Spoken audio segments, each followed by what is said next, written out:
જય શ્રી કૃષ્ણ. રાધે રાધે. પ્રભુ નંદકુમારો મેં સ્વામીની પુષ્પાનુજા કૃતાર્થમ ન સંશય. શ્રી વલ્લભના સર્વે લાડીલા વૈષ્ણવની મારા જય શ્રી કૃષ્ણ.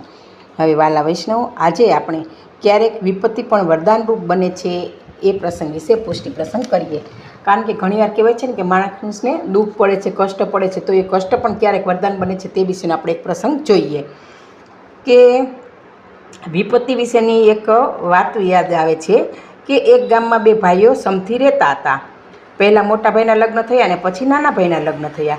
નાનો ભાઈ ભણેલો હતો. તે મોટા ભાઈની આજ્ઞા લઈ અને શહેરમાં નોકરી કરવા ગયો. મોટા ભાઈને 3 દીકરા અને નાના ભાઈને 1 દીકરો અને 1 દીકરી હતા.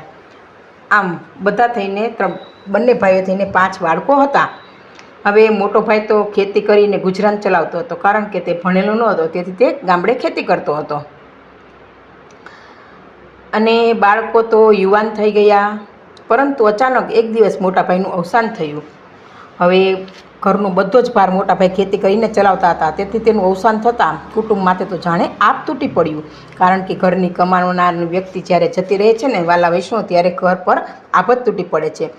એમ 3 બાળકોના માથે અચાનક આ ઘરની જવાબદારી બધી આવી ગઈ. પણ તેમને જવાબદારીનું ભાન નહોતું, કારણ કે અત્યાર સુધી પપ્પા કમાતા હતા, એટલે દીકરાઓને પૈસો ક્યાંથી આવે છે, કેમ વપરાય છે તેની ખબર નહોતી. એટલે આવી જવાબદારીનું પણ ભાન નહોતું.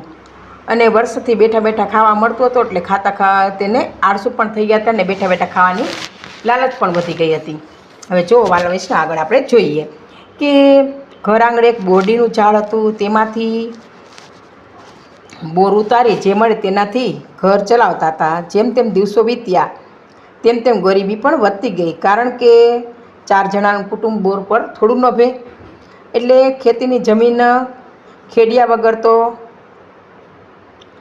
એકદમ ઉસળ થઈ ગઈ. હવે પણ આળસુ છોકરાઓએ ખેતરે પણ મહેનત કરવાની તૈયારી નહોતા કરતા, કારણ કે ખેતર જમીન હતી, પરંતુ તે ખેડીને કંઈ વાવવા માંગતા નહોતા. તેવા આળસુ તો ફક્ત બોરમાંથી તે આવક મેળવતા હતા.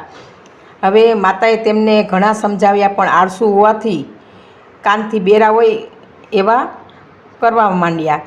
દર દિવાળીએ કાકા શહેરથી મળવા માટે આવતા હતા અને નાની મોટી કંઈક ભેટો પણ બાળકો માટે લાવતા હતા અને ખબર અંતર પૂછતા હતા. પણ તેમને ઘરની હાલત જોઈ દુઃખ થતું. તેમણે ભત્રીજાઓને બોરડીનો આધાર છોડી ખેતી કરવા સમજાવ્યા કે બોરડી પર તમે આધાર રાખવામાં આવડી ખેતી છે, તો તમે ખેતી કરો. પરંતુ કોઈએ તેમની કાકાની વાત આ કાને ન ધરી, કારણ કે બાળકો તેવા આળસુ હતા. હવે શહેરમાં રહીએ કાકા ખૂબ ચિંતા કરતા હતા. છેવટે તેમણે એક ઉપાય સૂચ્યો. બીજી દિવાળીએ કાકા ભેટ સોગાદ લઈને આવ્યા. રાત્રે સૌ ગાઢ નિદ્રામાં હતા, ત્યારે તેમણે એક સાથી મિત્રના સહકારથી બોરડીનું ઝાડ છે મૂળમાંથી કાપી નાખ્યું અને કોઈને કહ્યા વગર ચૂપચાપ શેરમાં પણ જતા રહ્યા. સવારે 3 ભાઈઓ ઉઠ્યા અને જોયું તો બોરડી કપાઈ ગઈ હતી. માતા સમજી ગઈ કે આ સમજદારીપૂર્વકનું કામ તો કોનું હતું, કારણ કે કાકા શિખામણ આપતા હતા, છતાં બાળકો માનતા નહોતા. એટલે કે માતાને સમજ પડી ગઈ.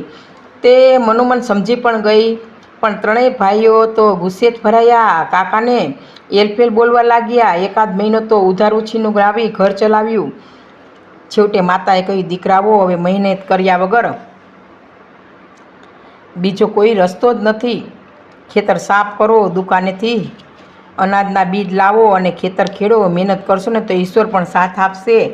તમારી મહેનત હશે તો આપણું ઘરનું પણ પૂરું થઈ જશે. 4 ભાઈઓએ કમર કસી અને ખેતર સાફ કર્યું, ખેતર ખેડ્યું અને બીજ પણ વાવ્યા.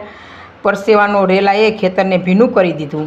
અને કહેવાય છે કે મહેનતનું ફળ પ્રભુ આપે જ છે.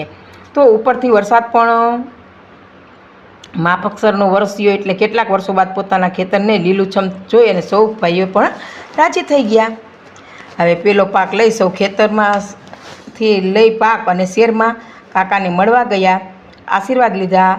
વિપત્તિ ઉપર ઘા કરી આશીર્વાદ રૂપે વરદાન આપવા બદલ કાકાનો પણ આભાર માન્યો કે સારું તમે કાકા આવું કર્યું, નહીં તો તમે બોરડી પર જ રહેત. એ રીતે કાકાનો આ ભત્રીજાઓએ આભાર પણ માન્યો. હવે ક્યારેક આપણે જો વાલા વૈષ્ણવ, ક્યારેક આપણે જીવનમાં આવેલી વિપત્તિને ઓળખતા જ નથી. વિપત્તિ કયા કારણે ટકેલી છે તેમનો ક્યાસ એટલે અંદાજ કાઢતા જ નથી આપણે. અને ઉપરથી એ વિપત્તિ સાથે એવા ટેવાઈ ગયા છે કે આપણે સંકટમાં છીએ તે વાત પણ ભૂલી જઈએ છીએ. અહીં આ ઉદાહરણમાં વાર્તામાં આપણે જોયું કે બોડીનું ઝાડ કુટુંબ માટે આશીર્વાદરૂપ નહીં પરંતુ વિઘ્ન સમાન હતું. ઘણીવાર વિઘ્નના પરિધનને આલંગવાને કારણે પણ અશક્તિને આપણે નસીબનું નામ આપી દીધું છે અને તેને ઢાંકવા માટે પ્રયત્ન કરીએ છીએ. વાલા વૈષ્ણવ, એ રીતે કરીએ છીએ. તો એકવાર આવી વિપત્તિના સીમાડા જો આપણે ઓળંગી જઈએ ને તો નિરાતે પાછું વાળીને જોઈએ તો સમજાય કે આપણે આળસ, નબળાઈ બધું ખંખેરી અને મહેનતના અભાવે દુઃખના દલદલમાં ફસાયેલા હતા. અહીં તો વિપત્તિનું પોટલું ઉતારી હળવા થવાની સમજદારીની વાત છે. પણ જ્યારે ખરેખર જીવનમાં જ્યારે વિપત્તિ સંકટ આવે ને અને કાંઈ ન સૂઝે ત્યારે શું કરવું? તો એક 21 વર્ષને માટેનું ઉદાહરણ જોઈએ કે 21 વર્ષનો એક યુવાન અમેરિકામાં અભ્યાસ કરી રહ્યો હતો.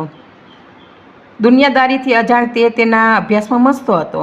બધું બરાબર હતું અને જીવન ઇન્દ્રધનુષના રંગોની માફક ભરચક હતું, એટલે ખૂબ ખુશી હતી. એવામાં એના પિતાનું અચાનક અવસાન થયું.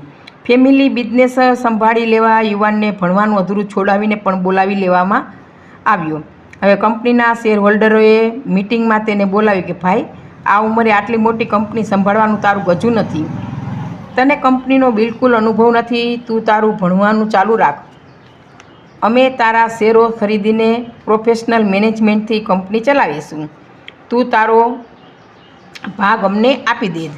આ શબ્દો યુવાનની છાતીમાં ખંજરની જેમ ભોંકાયા. તેણે દૃઢ વિશ્વાસ કર્યો કે હું સખત મજૂરી કરીશ, રાત દિવસ કામ કરીશ, પિતાજીનું સ્વપ્ન અધૂરું નહીં છોડું. જ્યાંથી શીખવા મળે ત્યાંથી શીખીશ, પણ કંપનીનું નામ ડૂબવા જ નહીં દઉં. હવે આ યુવાન એટલે શ્રી અઝીમ બેનર્જી, ખૂબ જ ઊંચા દરજ્જાની સોફ્ટવેર કંપની વિપ્રોના માલિક છે. એ છોકરો વિપત્તિથી ડર્યો જ નહીં, અડગ રહ્યો અને વર્ષો પછી કંપનીની જ્યારે ઊંચાઈ જોઈને ત્યારે તેને સમજાય કે મોટી આપત્તિ પણ મારા માટે વરદાન જ સિદ્ધ થઈ છે. વિઘ્ન, સંકટ, મુશ્કેલી, આફત, દુઃખ, જે કષ્ટ કહો, આ બધા વિપત્તિના નામ જ છે. પરંતુ એમાંથી આપણે શું સાર મેળવવો અને તે વરદાનરૂપ કઈ રીતે બનાવી તે વાલા વૈષ્ણવ આપણા હાથમાં છે. હવે જો દુઃખ ના હોત ને તો પ્રભુ કૃપાનો કોઈ મહિમા પણ ન કરત. એટલે કે આપણે સુખને સુખ સદાય તો પ્રભુને કોઈ યાદ જ ન કરે. અને બધા કહે છે સુખમાં સાંભળે શું નહીં, એ રીતે પ્રભુને કોઈ યાદ ન કરત. અને આપણી મુશ્કેલીઓના ગોવર્ધન કૃષ્ણની ટચલી આંગળીએ ઉચકી લે ત્યારે જીવને દિવ્ય શક્તિનો ભેદ સમજાય છે. વાલા વૈષ્ણવ, આફતોના પોટલા ઉચકીને થાક્યા પાક્યા તૂટ્યું વાળીને સુમસામ સડકની ધારે બેઠેલા હોઈએ ત્યારે કોઈ અજાણ દેવદૂત પ્રેમાળ સ્પર્શથી અંતરના તાર રણ જણાવી અને હિંમત બંધાવવા આપની પીઠ પરવારે ત્યારે બ્રહ્મના આશીર્વાદથી